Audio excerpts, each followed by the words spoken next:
Good morning. It's Friday the 7th of February. You're tuned in to our 10 a.m. newscast coming to you from Arirang's news centre in Seoul. Let's take a look at what's making the headlines. Just a day after agreeing to resume inter-Korean family reunions, North Korea threatens to reconsider the event, urging Seoul to cancel its military drills with Washington. Seoul says the two issues are not linked and the drills will go ahead. The U.S. state of Virginia's lower house legislature passes a bill to have school textbooks use both the Korean and Japanese names for the body of water between the two countries. All that's left now is for the governor to sign it into law. Plus, the 2014 Winter Olympics kick off on this Friday with a grand opening ceremony in the host city, Sochi. The Korean squad, the largest assembled for Olympics, aims to win more than 5 gold medals and finish in the top 10 for the third straight Winter Games. But we begin with North Korea's shifting stance regarding the upcoming inter-Korean family reunions. Pyongyang threatened on Thursday to reconsider the humanitarian event if Seoul doesn't call off its upcoming military drills with Washington. Following that announcement, however, the North did confirm its list of family members attending the reunions. Hwang Sang-hee reports. Just one day after the two Koreas agreed to resume the long-suspended family reunions, North Korea called on the South to halt its upcoming annual military drills with the United States, threatening to reconsider their previous agreement. We're clearly stating that dialogue and invasive war practices can never coexist, just as reconciliation and conflict can't. The two Koreas agreed on Wednesday to resume reunions for families separated since the Korean War from February 20th to the 25th. The dates coincide with Seoul and Washington's Key Resolve exercises, which begin in the last week of February every year.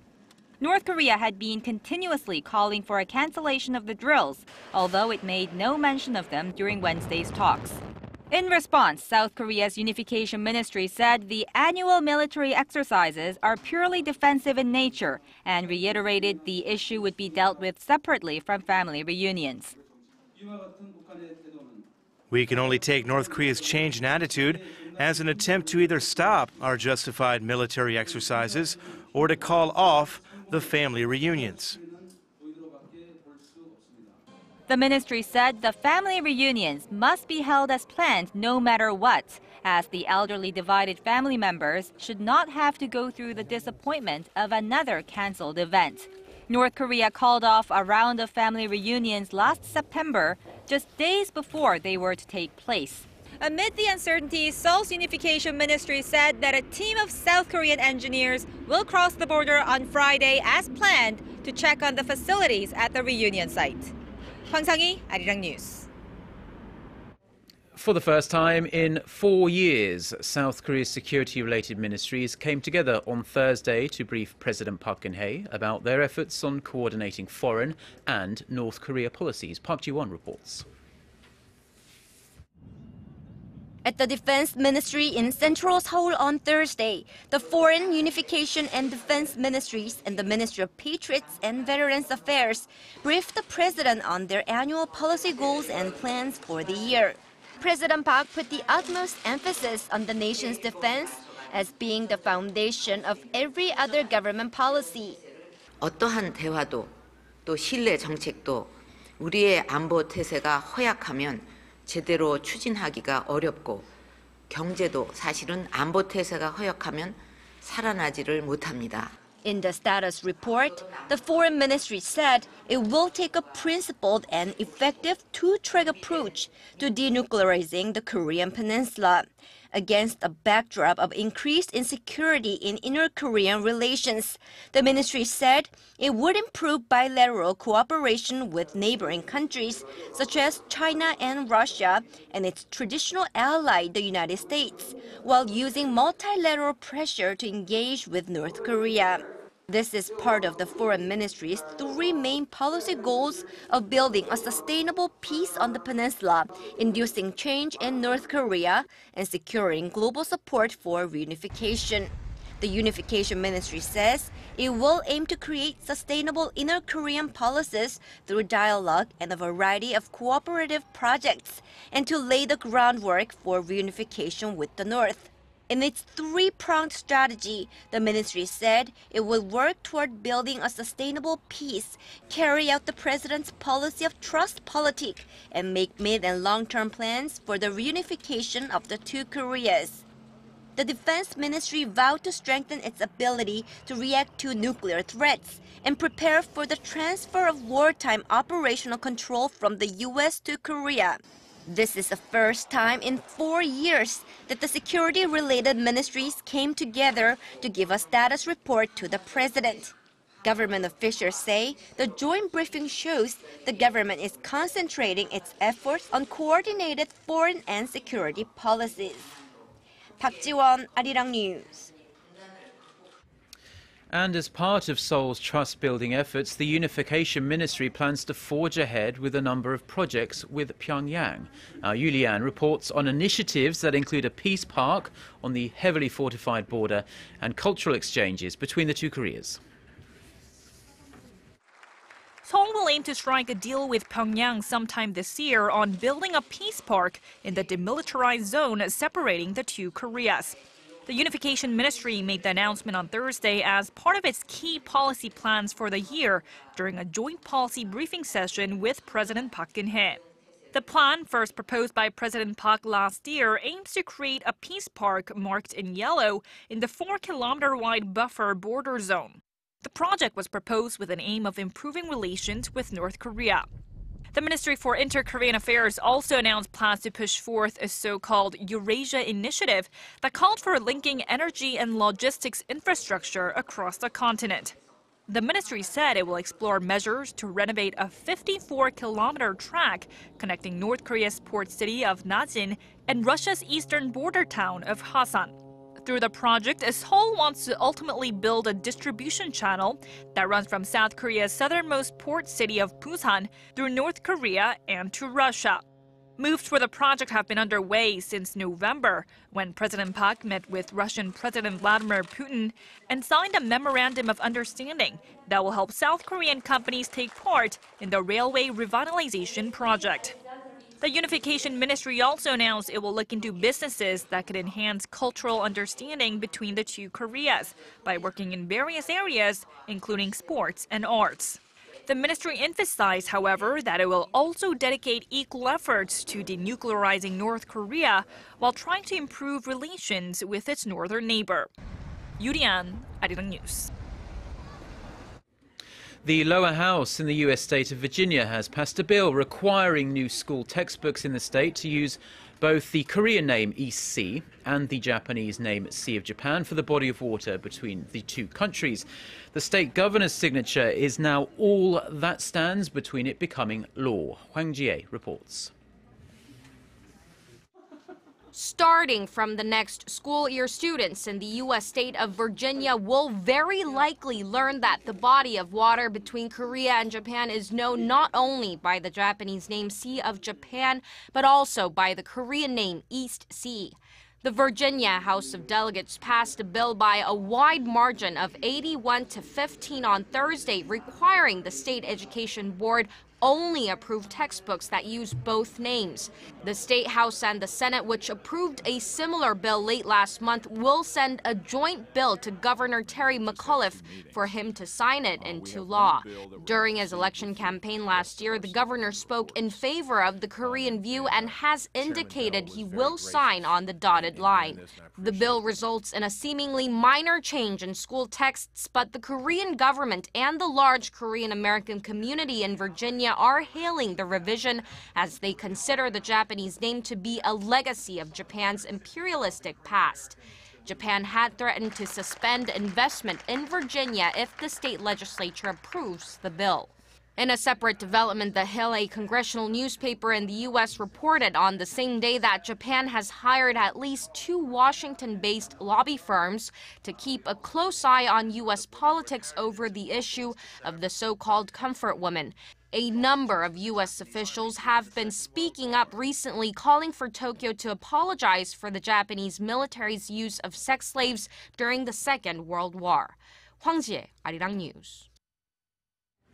President Park Geun-hye dismissed the Minister of Oceans and Fisheries on Thursday after the official came under fire for her inappropriate attitude and remarks regarding an oil spill in waters off the south coast of Korea.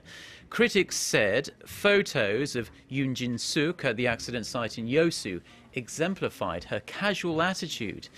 She also angered the fishing community by saying GS Caltex, the company who spilled the oil, was the main victim in the whole ordeal. More than 36 Yeosu residents were treated in hospital earlier this week for breathing difficulties and nausea after not receiving the appropriate protective gear while helping with clean-up efforts. A senior Russian official has warned that Moscow won't sit idly by and let the United States cozy up to the opposition in crisis-hit Ukraine, and even threatened Russian intervention to maintain the security of its ex-Soviet neighbour. Russian President Vladimir Putin's top advisor on Ukraine, Sergei Glaziev, told a Ukrainian newspaper that Washington's, quote, interference in Ukraine was a clear breach of a 1994 treaty under which Washington and Moscow jointly guaranteed Ukraine's security and sovereignty. Glaziev said what Moscow might be obliged to step in, but he didn't specify on what action Russia might take. Responding to the remarks, the White House said the US was committed to working with both the Ukrainian government and the opposition to resolve the crisis. Ukrainian President Viktor Yanukovych is in Sochi for the opening of the Winter Olympics and is set to meet with Putin on Friday. The Pakistani government and a Taliban-nominated team have met formally for the first time as they aim to end a years-long insurgency in the South Asian country. Meeting in Islamabad Thursday, the government laid out its 5 conditions, including ending hostilities, and said the search for peace had begun. The Taliban-nominated team agreed to relay the government's views to the militant group's leadership in Pakistan's northwest. Taliban insurgents have been fighting to overturn the Pakistani government and establish strict Islamic rule since 2007. Thousands have been killed in Taliban attacks since then. Now, when Typhoon Haiyan devastated the Philippines last year, killing more than 6,000 people and leaving millions more displaced, the Korean government wasted no time lending a helping hand. Hundreds of engineers and military personnel from Korea were dispatched to the hardest-hit areas, and their mission continues to this day. Kim Hyun-bin filed this report from Tacloban. The Philippines were slammed by one of the deadliest storms in recent history, Typhoon Haiyan, in November of last year. The storm destroyed practically everything in its path and killed thousands of people. 3 months have passed since that terrible day, but ships remain eerily abandoned on land, and thousands of homes that once made a thriving community sit empty and uninhabitable. But as the saying goes, through darkness comes light, and through fear comes hope. And a military unit from Korea is working day and night to help this region and its residents get back to something approaching normality. Scores of Korean military engineers and medics are based here in Tacloban, a city decimated by Haiyan, under the mission code name Operation Aral Angels. Their goal is to rebuild basic infrastructure, no easy task in an area akin to a post-apocalyptic nightmare. The Aral unit was sent to help people in desperate need, but also to repay an old debt. We came here to pay back for the sacrifices made by the Philippine troops that fought and shed blood for our freedom during the Korean War. Despite the sheer scale of the task ahead, it's unfortunate that this team are the only foreign troops lending a hand in the area at this time. Many forces came for 2 weeks, 3 weeks, and then left. But the commitment of the government of the Republic of Korea for 1 year is really unprecedented, and everybody in the world is going to look towards this involvement as a model case for the future. From schools to hospitals, Korean and Filipino engineers are working in sync, and it seems there's nothing they can't fix. But these are just the first steps. The people of the city have expressed high hopes about what this unit can achieve over the duration of their assignment here. This newly rebuilt elementary school was the work of the Arao unit. By the year's end, the unit plans to build 50 schools in this area. Kim Hyun-bin, Arirang News, Tolosa. Now, scientists in Europe have created a bionic hand that gives amputees a sense of touch in their fingers, opening up new possibilities for people with artificial limbs. Son Jung-in reports. Dennis Sorensen lost his left hand in a firework accident 10 years ago. After that, he thought he would never be able to feel anything with that hand again. But thanks to a revolutionary prosthetic device, he has become the first person to regain his sense of touch after being given a bionic hand. In laboratory tests, Sorensen could grasp objects, feel their weight, and tell their shape and stiffness, even when he was blindfolded. Soft. The team of international robotic experts from Italy, Switzerland, and Germany who carried out the project are enthusiastic about the results. The hand has several sensors attached to each tendon of each finger, and we can use these sensors to understand the level of force the patient was performing while grasping an object.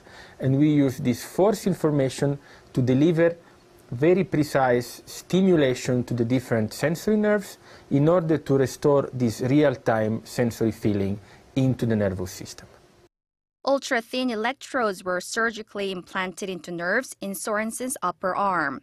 The bionic hand was then connected to the electrodes every day for a week, forming an electrical connection between the prosthetic and his brain.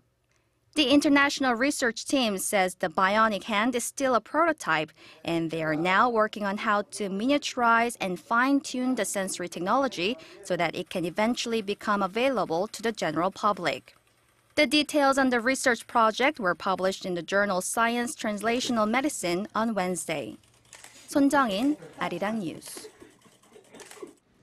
The Korean government has decided to transform a large plot of reclaimed land near the nation's main airport into a tourist and leisure complex. The complex, called Dream Island, will host shopping malls, theme parks and golf courses and is slated for completion by 2020. Kim Min-ji has the details. This is Yeongjongdo Island, located off of Korea's western port city of Incheon. Just 10 minutes away from Incheon International Airport, the nation's main gateway, Yeongjongdo is the site of a new tourism and leisure complex called Dream Island that will be built here by 2020.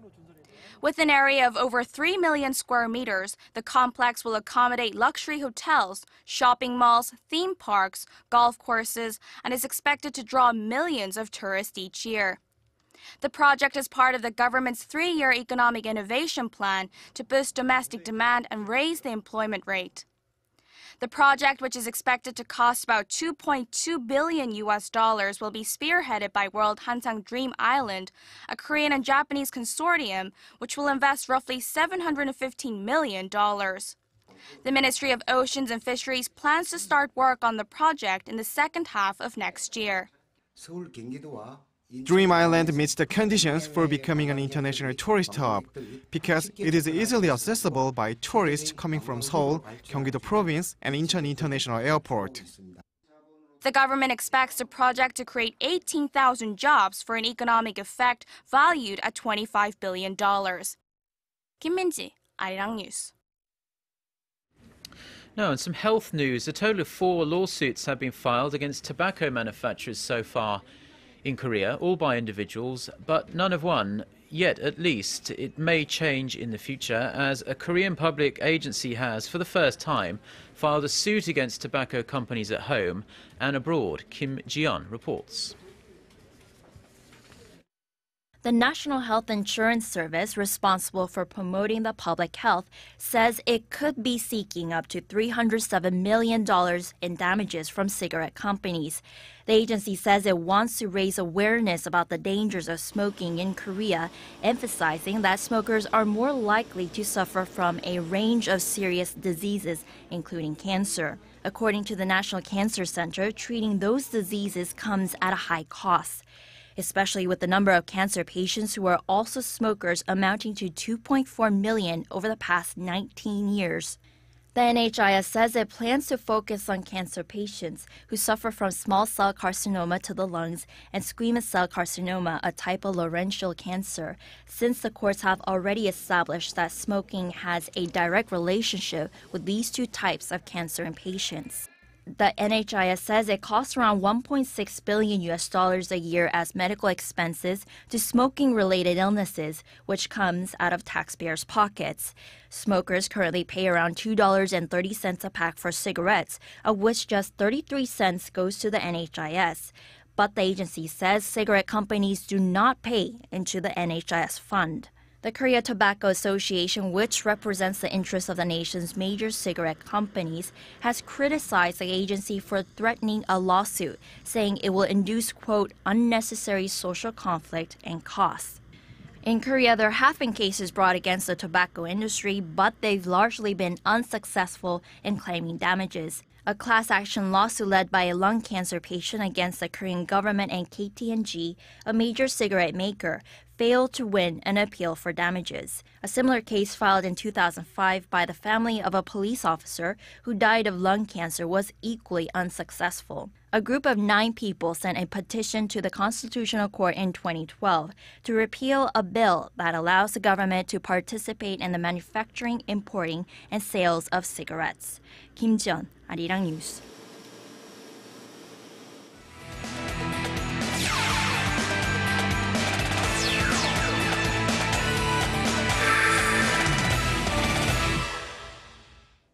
And TGI Friday, everyone, as we kick things off with the big countdown until the 2014 Sochi Winter Games. Of course, known as the most expensive Olympics in history, there's that much more anticipation for the opening ceremony. And while no one knows for sure who's going to be lighting up the Sochi Olympic flame just yet, rumors say that President Vladimir Putin's rumored girlfriend and rhythmic gymnastics gold medalist Alina Kabayeva might be the one with the honor. Meanwhile, experts believe that South Korea will finish off the Winter Games with 5 to 6 gold medals, with Kim Yeon-ah winning her second straight gold and short track star Shim Sa-ki sweeping all 3 events. And speaking of gold medals, Kim Yeon-ah is a strong favorite to win one, just like I mentioned, but according to the IOC, she doesn't need to win one to be called a legend. In a recent report by the IOC, they claim that Kim Yeon-ah is already a living legend in figure skating just from what she's been able to do in the 2010 Vancouver Games. Now, leading up to the Sochi Games, Kim Yeon-ah has been widely praised by the IOC and several media sources, as fans across the world hope to see her finish off her career with another gold medal. And moving on, if there's one athlete Russian President Vladimir Putin is looking forward to, it's Victor An, a.k.a. An Hyun-soo. The former South Korean short track star and now a member of the Russian short track team is one of the most anticipated athletes in the Sochi Games. And according to several sources, President Putin has watched An Hyun-soo practice on several occasions and has been following his competitions very closely. And back here in the nation, let's take a look at some Thursday night's KBL action as Jeonju KCC Ijus beat Seoul SK Knights 77-65. Meanwhile, with Wonju-dongbu Promi on a 14-game losing streak, they took on the first-place Ulsan Mobis Phoebus. Now, a relatively low-scoring game from the get-go as Ulsan's Ham Ji-eun leads the way in the first half as Mobis takes a slim 30-27 lead going into halftime. But in the third quarter, Kim Ju-sung's 9 points helped Dongbu rally in this game before a game-winning 3 by Lee Kwang-jae helps Dongbu snap their losing streak 61-58. And now finishing things off with some V-League action from last night, we had the Hyundai Capital Skywalkers take on Russian Cash Vespid. Now both sides neck and neck from the beginning, but Hyundai Capital's explosive offense helps them take the first set 25-20. And despite Russian Cash trying to stop their offense, Liberman Algamez puts up 21 points with Moon Sung-min contributing with 14 points as the Skywalkers dominate with a 3-0 victory.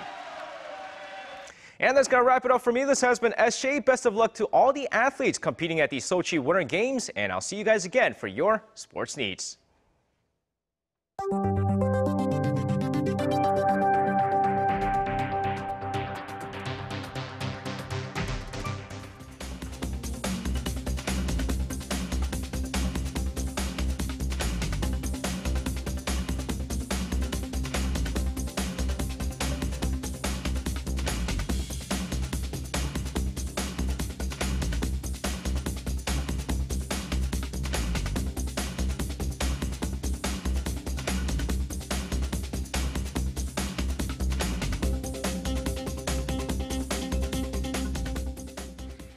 Okay, weather time. Let's get a check on the conditions not only in Korea but around the world too.